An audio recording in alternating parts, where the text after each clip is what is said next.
اگر یہ براہ راست لڑ کر یا کاروائی کر کے کسی نہ کسی سلسلے کو انجام دے سکتے تو یہ بہت پہلے کر چکے ہوتے. ایران کی میں بات کروں، اگر ڈونلڈ ٹرمپ کی میں بات کروں تو اس کی دھمکیوں کا اصل مقاصد کیا ہے، اس کا مقصد کیا ہے کہ بار بار کیوں دھمکیاں دیتا ہے؟ اگر حملہ کرنا ہے تو ایزیلی ڈائریکٹلی حملہ وہ کر بھی سکتے ہیں، لیکن بار بار ایک پلیٹ فارم سے آنا اور آ کے ایک بہت بڑا بیان جاری کر دینا کہ ہم لوگ تیار ہیں، ہم لوگ ان قریب جو ہے وہ حملہ کرنے جا رہے ہیں. اگر میں پچھلے منتھ کی بات کروں تو جیسے کہ بحری بیڑا انہوں نے بھیجا اور بار بار ایک ہی چیز انہوں نے کہی کہ ابھی چند ہی روز کے اندر جو ہے ایران پر ایک بھاری ترین بھرکم جو ہے حملہ آپ لوگ دیکھیں گے، لیکن ابھی ایسا کچھ بھی نہیں ہوا. اور ابھی جیسا کہ انہوں نے بتایا کہ اگلے 10 روز کے اندر جو ہے جنگ ہو سکتی ہے، اور باقاعدہ جنگ کا اعلان کیا ہے، حملے کا اعلان نہیں کیا، جنگ کا اعلان کیا. دیکھیں اس کے پیچھے دو سینیریوز ہیں، میں آپ کو کچھ چیزیں کلیریفائی کرنا چاہتا ہوں. جی. ایک تو یہ ہے کہ انہوں نے کچھ اپنے مطلوبہ مقاصد حاصل کرنے ہیں، یعنی ایران، وہ مطلوبہ مقاصد کیا ہے؟ کسی بھی طرح سے ایران کو ضعیف کرنا، اس خطے کے اندر معیشت کو ایران تباہ ضعیف کرنے کی طرف جا رہا ہے. معیشت تباہ کریں یا ایران کا جو ڈیفنس ہے اسے کمزور کریں، ان کی میزائل ٹیکنالوجی کو کم کریں، ان سے جو نیوکلیئر کیپیبلٹی ہے اس کو چھینیں. ان کا بنیادی ہدف یہ ہے کہ ایران کو کمزور کرنا. اس کے پیچھے کچھ بنیادی مقاصد ہیں، یہ اس میں کیوں لگے ہوئے؟ دیکھیں 47 سال سے تک تمام تر پابندیوں کے باوجود ایران کھڑا رہا، بالکل. اور ترقی کا معیار مجھے بتانے کی ضرورت نہیں ہے. پاکستان کے معروف اینکر پرسن ہے جاوید چودھری صاحب. جی. جاوید چودھری صاحب اپنے ویڈیو کلپ کے اندر جو ان کا میں نے ویلوگ دیکھا یا ان کا جو کالم دیکھا اس کے اندر کہتے ہیں کہ ایران ترقی کے معاملے میں پاکستان سے بھی 100 سال آگے ہے. بالکل. یہ میں ایران کی تعریف نہیں کر رہا ہوں کہ میں ایران میں بیٹھا ہوں تو ایران کی تعریف کر رہا ہوں یا اسٹڈی، نہیں. ان کا یہ بیان ان کے انفراسٹرکچر، ان کی امنیت، ان کے نظام کے لحاظ سے بالکل ٹھیک ہے جو ہم یہاں دیکھتے ہیں، جو انہوں نے دیکھا ہے. اچھا، ایک ایسا ملک جسے 47 سال سے آپ نے پابندیوں میں رکھا ہوا ہے، جس کے پاس ٹیکنالوجی آپ نے آنے نہیں دی، جس کے پاس تو پیسہ آپ نے آنے نہیں دیا، وہ ملک آپ کے سامنے کھڑا ہو گیا. اور اس وقت کہ جب آپ پوری دنیا میں اس امریکہ کی پوری ہسٹری کے اندر امریکہ اتنی تیاری کے ساتھ، اتنے زرق و برق کے ساتھ، اتنے شد و مت کے ساتھ کسی ملک پر حملے کے لیے نہیں گیا ہے. یہ دنیا کی تاریخ کا امریکن پہلا تھریٹ ہے کہ جس کو امپلیمنٹ کرنے کے لیے، اس تھریٹ کو عملی بنانے کے لیے امریکہ میں موجود تمام بحری بیڑے، تمام جو ہے وہ جو فیلنگ جو پلینز ہوتی ہیں وہ، اس کے علاوہ جنگی جیٹ، سب کچھ لے کے آ گیا ہے. آپ اندازہ کیجئے اس لیول کی تیاری کا مقصد یہ ہے کہ ایران اس لیول پہ آ کے کھڑا ہو گیا ہے کہ امریکہ وینیزویلا کی طرح ہلکی پھلکی تھریٹ کے اوپر ایران کو نہیں گرا سکتا ہے. تو اصل مقصد یہ ہے کہ ایران کو کمزور کرنا ہے. اگر ایران کمزور نہیں ہوا، کل بھی میں ایک چینل پر یہ بات کر چکا ہوں اور آج بھی کہہ رہا ہوں، اگر ایران اس کرائسس سے سرخرو ہو کر نکلتا ہے تو پوری دنیا کو ایک میسج جائے گا کہ امریکہ کی سپریمیسی کا زوال آ گیا ہے. دنیا کو اب اپنے اپنے معاملات کھڑے ہو کر امریکہ کے خلاف کھڑے ہو کر دیکھنے پڑیں گے. نمبر 2، ایران کے پاس جو ایئر پاور کی کمی تھی، ایران اسے روس اور چین کے ساتھ مل کر پورا کر رہا ہے. تو امریکہ کے لیے اور اسرائیل کے لیے یہ بات انتہائی خطرناک ہے. اگر امریکہ نے ایئر ڈیفنس سسٹم کو پورا کر لیا، چاہے وہ ریڈار کی شکل میں ہو، چاہے وہ جنگی طیاروں کی شکل میں ہو یا فیولنگ جیٹس کی شکل میں ہو، اگر ان کی یہ کمی کسی طرح پوری ہو گئی تو امریکہ اور اسرائیل مزید 100 سال تک ایران کے قریب بھٹک بھی نہیں سکتے ہیں. چونکہ اس وقت ایران کو جو سب سے بڑا مسئلہ ہے وہ ایئر ڈیفنس کا ہے. ایئر ڈیفنس کے معاملے میں ایران کمزور ہے. تیسرا، اس خطے میں تیل کا جو معاملہ ہے، وینیزویلا تو امریکہ نے چین سے لے لیا، اب رہ گیا ایران جو چین کو بہتر کوالٹی کا تیل سستے ریٹ میں فراہم کرتا ہے. اگر یہ خطہ قبضے میں آ جاتا ہے دوبارہ ایران کے، تو نہ صرف امریکہ کی معیشت اسٹرانگ ہوگی بلکہ چین کو بھی ایک بڑا دھچکا لگے گا. اور چین کو محدود کرنے میں امریکہ کو ایک بڑا کردار، ایک بڑا پوائنٹ، ایک بڑا سنگ میل مل جائے گا. ان تمام چیزوں کو اگر آپ سامنے رکھیں تو آپ کو سمجھ میں آ جائے گا کہ امریکہ کیوں ایران کے خلاف یہ گیدڑ بپکیاں یا جنگ کرنا چاہتا ہے. اور اس کے برعکس پھر چین کبھی بھی یہ نہیں چاہے گا کہ اس خطے کے اندر امریکہ دوبارہ اس طرح سے وارد ہو کہ چین کو مزید 100-150 سال تک خلیج فارس میں کام کرنے کی جگہ ہی نہ ملے. تو اس جنگ کو اب آپ ایک کانٹیکس میں نہیں دیکھیے امریکہ اور اسرائیل یا امریکہ، اسرائیل اور ایران، بلکہ یہ جب جنگ ہوگی تو یہ ایک ایسی عالمی جنگ ہوگی جو ورلڈ وار 3 میں کنورٹ ہو جائے گی. بے شک. کیونکہ امریکہ کی میں بات کروں تو ڈونلڈ ٹرمپ نے بھی جیسا کہ اپنے جو ہے ابھی ریسنٹلی انہوں نے خطاب میں بھی ایک چیز، بریفنگ میں بھی ایک چیز بتائی کہ ابھی 10 روز کے اندر ہی جو ہے نا ایک بھاری جنگ کا جو ہے ایران کو سامنا کرنا پڑے گا. پہلے وہ بات کرتے تھے حملے کی، لیکن اب وہ بات کرتے ہیں جنگ کی. یہاں پر میں دوسرے ممالک کی بات کروں تو ان پر بھی جو ہے امریکہ نے آلریڈی پہلے ماہ رمضان کے مہینے میں بھی جو ہے جنگ کا اور حملے کا اندیا دیا تھا، اور انہوں نے باقاعدہ طور پر حملہ امریکہ نے کیا ہے ماہ رمضان کے مہینے میں. کیا ابھی لگتا ہے کہ ابھی ماہ رمضان کے مہینے کو ہی کیوں امریکہ جو ہے جنگ کی طرف جا رہا ہے یا حملے کی طرف جا رہا ہے؟ اس سے پہلے افغانستان پر بھی حملہ امریکہ نے کیا، رمضان میں کیا، لیبیا پر بھی حملہ جو ہے وہ جیسا کہ کیا انہوں نے ماہ رمضان کے مہینے میں بھی کیا. صدام حسین کو جب گرفتار کیا گیا تو وہ بھی جو ہے ماہ رمضان کے مہینے میں بھی کیا گیا. تو اگر عراق کی بات کی جائے تو وہ بھی 2023 میں ماہ رمضان کے مہینے میں بھی کیا گیا، اور ابھی ایران کی باری بھی ماہ رمضان کے مہینے میں آ سکتی ہے کہ نہیں آ سکتی؟ نہیں دیکھیے، یہ ان سے محاسبہ غلط ہو گیا امریکہ سے. یہ ان کا کام یہ جو پچھلی دفعہ جو ایران کے اندر خلفشار اٹھا، یا جو تخریب گری کا معاملہ ہوا، یا جو سول وار والی کیفیت انہوں نے پیدا کرنے کی کوشش کی تھی، ان کے حساب کتاب کے مطابق ایران کو اسی جگہ انہی دنوں کے اندر ایک نئے کو کے ذریعے کلیئر کر دینا تھا. اس کے لیے اندر کے ایجنٹس موجود تھے، باہر کے ایجنٹس موجود تھے، کام پورا ہو گیا تھا. لیکن ان کا محاسبہ غلط ثابت ہوا، اور ایران یہ جو ایک کو ٹائپ کی چیز تھی، اس کو کنٹرول کرنے میں ایران کامیاب ہو گیا، اور امریکہ اپنے مفادات کو حاصل کرنے میں ناکام رہا. اس لیے یہ طول پکڑ گیا. یہ رمضان تک تو بات آنی ہی نہیں تھی، یہ پیچھے شعبان سے بھی پہلے کلیئر ہو بالکل جانی تھی. بالکل. لیکن یہ ان کی بدنصیبی یہاں کلیئر ہو گیا. یہ اس لیے اب یہ دوبارہ اس پریشر کو بڑھانے کے لیے، جسے میں نے پچھلی دفعہ آپ کی خدمت میں عرض کیا پچھلے سیشن میں، اس پریشر کو بڑھانے کے لیے ایران کی گورنمنٹ کے اوپر اور ایرانی عوام کے اوپر اتنی شد و مد کے ساتھ اپنے اتحادیوں کے ساتھ ہی آئے ہیں کہ ایسا لگتا ہے جیسے کل اسلام کے مقابلے میں کل کفر آ گیا ہے.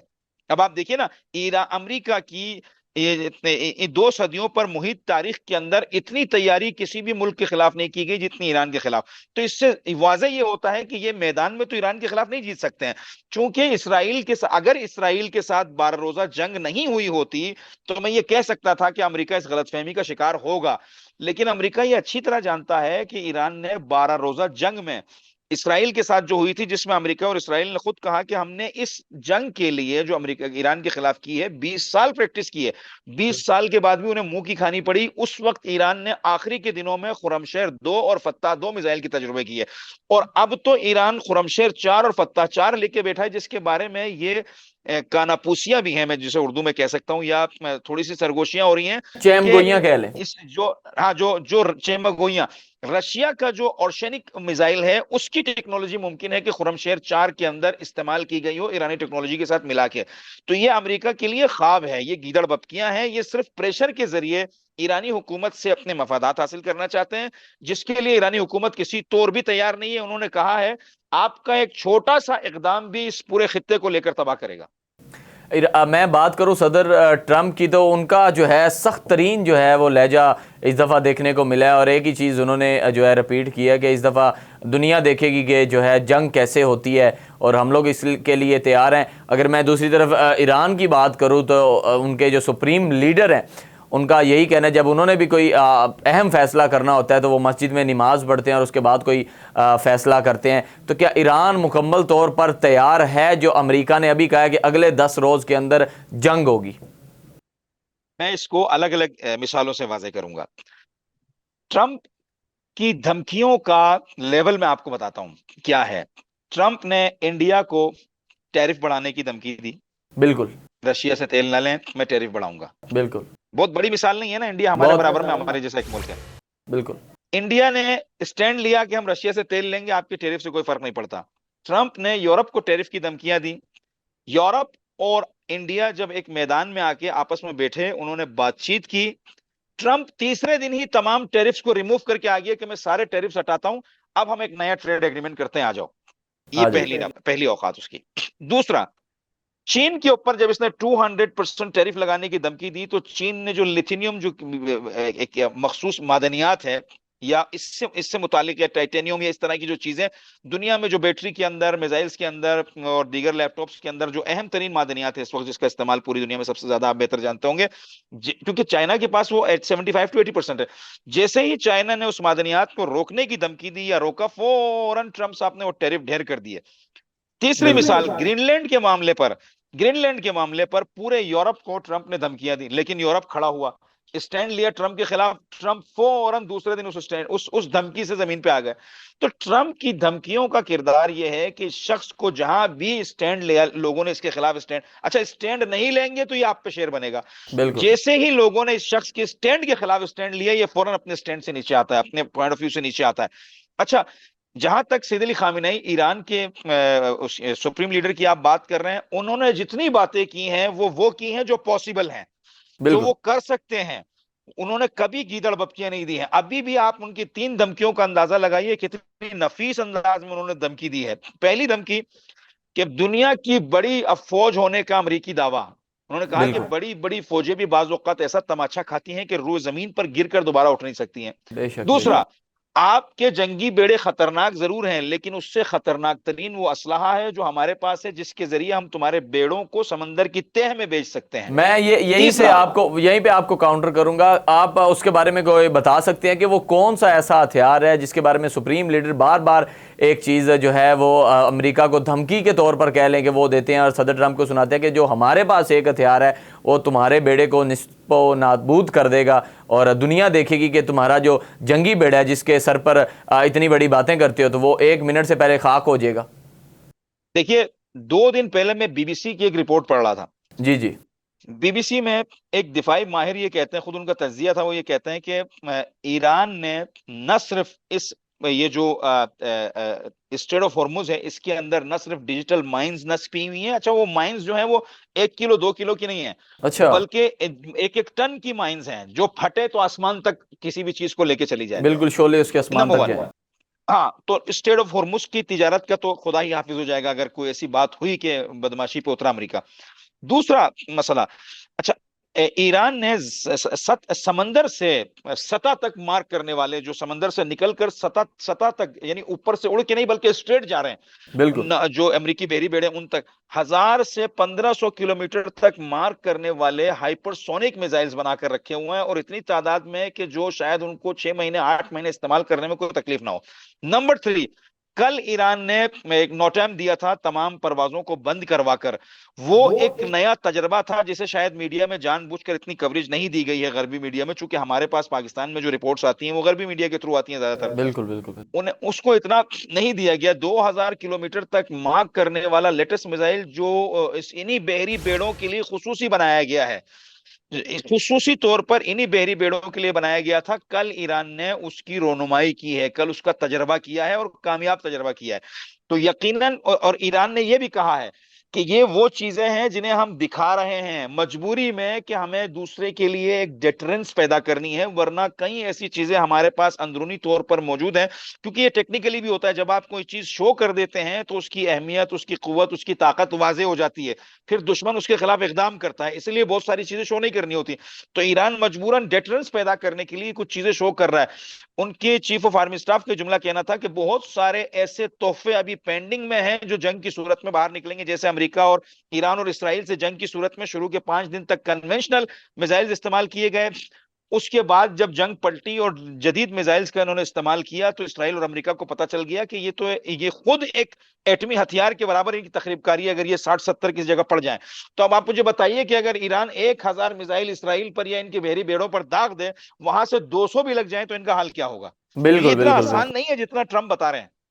صدر ٹرمپ، میں ایک طرف یہ بھی کہوں گا کہ کچھ لوگوں کا یہی بیان ہے، جیسے کہ کچھ رپورٹس میں پڑھا جاتا ہے کہ صدر ٹرمپ خود بھی بڑے ڈرے ہوئے ہیں اس چیز کو لے کر کہ اگر جنگ ہوتی ہے تو صاف ظاہر ہے امریکہ کا بہت بڑا نقصان ہوگا، جو کہ آلریڈی ان کو معیشت میں جو ہے ہم دیکھ رہے ہیں کہ کیونکہ کافی ٹائم سے بیڑا جو ہے وہ آیا ہوا ہے ایران کی حدود سے تھوڑا سا ہی پاس ہے، دور اتنا زیادہ نہیں ہے، اور اس کے بعد جو جنگی تیاریاں چل رہی ہیں اس میں بھی امریکہ کو جو ہے معیشت کا سامنا کرنا پڑ رہا ہے، اور اگر امریکہ کامیاب نہیں ہوتا تو صدر ٹرمپ کے ساتھ کیا ہوگا؟ دیکھیے، میں 2 اور 2 4 کر کے بڑی خوبصورت انداز میں اپنے بڑی سادہ انداز میں اپنے سامعین کو سمجھاتا ہوں مسئلہ کیا ہے۔ جی جی دیکھیے، امریکہ جو رکا ہوا ہے اس کی ایک وجہ بھی یہی ہے جنگ سے۔ دیکھیں نا، امریکہ اس وقت اقتصادی طور پر چین سے زیادہ بری حالت میں ہے، بالکل چین اقتصادی طور پر امریکہ کے اوپر ہے، اور امریکہ اقتصادی طور پر ٹریلینز آف ڈالرز کا مقروض ہے، نمبر 1۔ نمبر 2، اگر امریکہ اس جنگ میں کودتا ہے تو جس نظامی یا عسکری برتری کا امریکہ دعویٰ کرتا ہے اس کا بھی زوال آئے گا، کیونکہ یہ جنگ ایسی نہیں ہوگی، یہ دنیا کے تمام ماہرین کی آرا بتا رہا ہوں میں، جو یورپ سے لے کر مڈل ایسٹ تک اور پاکستان سے لے کر جو ہے وہ دیگر دنیا کے ممالک جو اہلیت رکھتے ہیں ڈیفنس کی، ان کی آرا کو ملا کے ایک نتیجہ بتا رہا ہوں آپ کو. اگر امریکہ ایران کے ساتھ کوئی ایڈونچر کرتا ہے تو یہ ایڈونچر ایک رات یا 2 راتوں کا نہیں ہوگا، بلکہ یہ دنوں سے نکل کر مہینوں پر محیط ہو سکتا ہے. ایران کے پاس اتنے اسلحے کا سٹاک ہے، پیچھے چین اور روس کی بھی ان کو جدید امداد، ہر ہفتے 2-3 پروازیں ان کے پاس اسلحے کی آ رہی ہیں، کھیپ کی. سر میں تو یہیں پہ امریکہ آپ کو کے یہیں پہ آپ کو ایک کاؤنٹر کروں گا. جو جدید اسلحہ پرووائڈ کیا جا رہا ہے ایران کو، کیا امریکہ کے ہدف میں وہ بھی جو ہیں کہ وہ بھی ممالک ہیں کہ وہ کیوں ان کو جو ہے وہ جدید اسلحہ پرووائڈ کریں، چاہے چائنا ہو یا کوئی اور بھی ممالک ہوں؟ کیا ایران کے ساتھ ساتھ وہ بھی ہدف کا نشانہ ہوں گے امریکہ کے؟ نہیں نہیں، اس کی میں یہی آپ کو سمجھانا چاہ رہا ہوں نا. دیکھیں یہ تو اس وقت تو کوئی شک ہی نہیں ہے نا کہ دنیا 2 بلاکس کے اندر تقسیم ہو گئی ہے. بے شک بے شک. تو جس طرح سے امریکہ اس خطے کے اندر اپنی بدماشی برقرار رکھنے کے لیے اسرائیل کو سپورٹ کر رہا ہے، یقیناً رشیا اور چائنا بھی اس خطے میں اپنے مفادات کو برقرار رکھنے کے لیے یہ عقلی تقاضا ہے کہ ایران کو سپورٹ کریں. تو بالکل. چائنا اور رشیا کی جانب سے زیادہ تر ایران کو ایئر ڈیفنس کی مد میں سپورٹ کی جا رہی ہے، چونکہ باقی کے تو تمام جو ضروریات کی چیزیں وہ ایران کے پاس وہ موجود ہیں. ان کے پاس اصل نقطے کمپلیٹ. کی طرف آتا ہوں، جو بات آپ سے ہو رہی تھی. امریکہ کبھی نہیں چاہے گا کہ ایران کے ساتھ اس دلدل میں کودے، چونکہ ایران نہ صرف گھنٹوں بلکہ دنوں مہینوں پر اس جنگ کو محیط کر سکتا ہے. اور یقیناً ایران نے یہ دھمکی دی ہے کہ اگر امریکہ جنگ میں کودا تو ہم امریکہ کو وار کر کے جانے نہیں دیں گے، بلکہ مہینوں تک یہ جنگ ہم برقرار رکھیں گے اور اس پورے خطے کے اندر امریکی اہداف کو نشانہ بنائیں گے. اچھا آپ مجھے بتائیے، 1 مہینے تک امریکہ اگر ڈیلی 10 سے 15 میزائل اور 10 سے 20 جیٹس کو یوز کرتا ہے تو امریکہ کی دفاعی وسائل میں کمی آئے گی یا نہیں آئے گی؟ بہت زیادہ آئے گی کمی، بہت زیادہ آئے گی. سبحان اللہ سبحان اللہ. بات یہ ہے، امریکہ کے دفاعی سامان میں کمی آ گئی. امریکہ کی اقتصاد کمزور ہونے کی صورت میں چائنا آلریڈی ڈالر کے پیچھے لگا ہوا ہے. ابھی بھی 3.7% سے 7.3% تک چائنا نے ڈالر کو زمین کی طرف بھیجا ہے طے کی اور طرف لائے. یوان کے بالکل پھیلاؤ میں لگا ہوا ہے. تو بالکل. چائنا کے لیے اتنا سنہری موقع بن جائے گا کہ چائنا پوری دنیا کے اندر اپنے سسٹم کو پھیلانے اور دنیا کو اپنی طرف متوجہ کرنے میں کامیاب ہو جائے گا. اور یہ امریکن تھنک ٹینکس اچھی طرح جانتے ہیں. صرف یہی وجہ ہے کہ وہ ایران کے ساتھ اس طرح کا ایڈونچر کرنے کے لیے تیار نہیں ہے. اور میں یہ ممکنہ اقدام آپ کو بتا رہا ہوں، 2 صورتیں ہو سکتی ہیں. ہو سکتا ہے کہ ٹرمپ کا محاسبہ ہو جائے، امپیچمنٹ ہو جائے امریکن سینٹ کے ذریعے، یہ بھی امکان ہے اس کی غلطیوں کی وجہ سے. اور یہ بھی قوی امکان ہے کہ اس امپیچمنٹ سے بچنے کے لیے ٹرمپ امریکہ کو کسی ایسے دلدل میں ڈھکیل دے کہ جہاں پر امریکہ کی سپریمیسی کا مکمل زوال ہو جائے اور ان کی اقتصاد کی خبر کے ساتھ ساتھ ان کی سپریمیسی کی خبر بھی کھد جائے. اگر میں ایک چیز یہاں پہ آپ سے پوچھنا ضرور چاہوں گا کہ اللہ کرے، پہلے ہی تو ہماری یہی سب کی دعا ہے کہ یہ جنگ ہو ہی نہ، اور کیونکہ یہ مسلمانوں کا خطہ اور ماہ رمضان میں اگر اس طرح کا جو کوئی بھی رد عمل سامنے آتا ہے تو جتنے بھی ممالک ہیں امت مسلمہ ہیں، وہ ممالک کیا کردار ادا کریں گے، یہ تو بات کی بات ہے. اگر یہ جنگ ہوتی ہے اور ایران جنگ کا فاتح ہوتا ہے تو اس کے بعد ایران پر کیا اثرات آئیں گے؟ دیکھیے، اسرائیل کے ساتھ جو 12 روزہ جنگ ہوئی تھی ایران کی، جی جی اس جنگ میں ہم نے تمام مسلم ممالک کے کردار کو دیکھا. بالکل. جو کردار مسلم ممالک کا ہونا چاہیے تھا وہ بالکل نہیں ہوا، بلکہ کئی مسلم ممالک نے الٹا امریکہ اور اسرائیل کی مدد کی انڈائریکٹلی، بالکل. اور ایران کو دھمکیاں تک دی. اس پورے ریجن کے اندر واحد پاکستان تھا. میں پھر پاکستان کے اس کردار کو سراہوں گا جس نے ایٹ لیسٹ کھڑے ہو کر دنیا کے ہر فورم کے اوپر اسرائیل کے خلاف کھل کر اور ایران کی حمایت میں کھل کر آواز اٹھائی. بے جو شک. پاکستان کر سکتا تھا اس حیثیت کے اندر پاکستان نے پوری مدد کی. باقی کسی اسلامی ملک نے آواز اٹھانے کے بجائے ان میں سے چند ممالک نے اسرائیل اور امریکہ کو سپورٹ کرنے کی کوشش کی جن کے مفادات وہاں جڑے ہوئے تھے.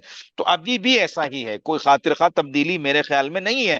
صرف اور صرف ترکی اس وقت ایران کو کسی حد تک سپورٹ کرنے پر راضی ہوا ہے مینٹلی اپنے آپ میں. یہاں پر اس کی عمان وجہ کی میں یہ ہے بات کہ کروں تو عمان تو آپ کے سامنے جو ہے وہ ثالثی کا کردار ادا کر رہا ہے.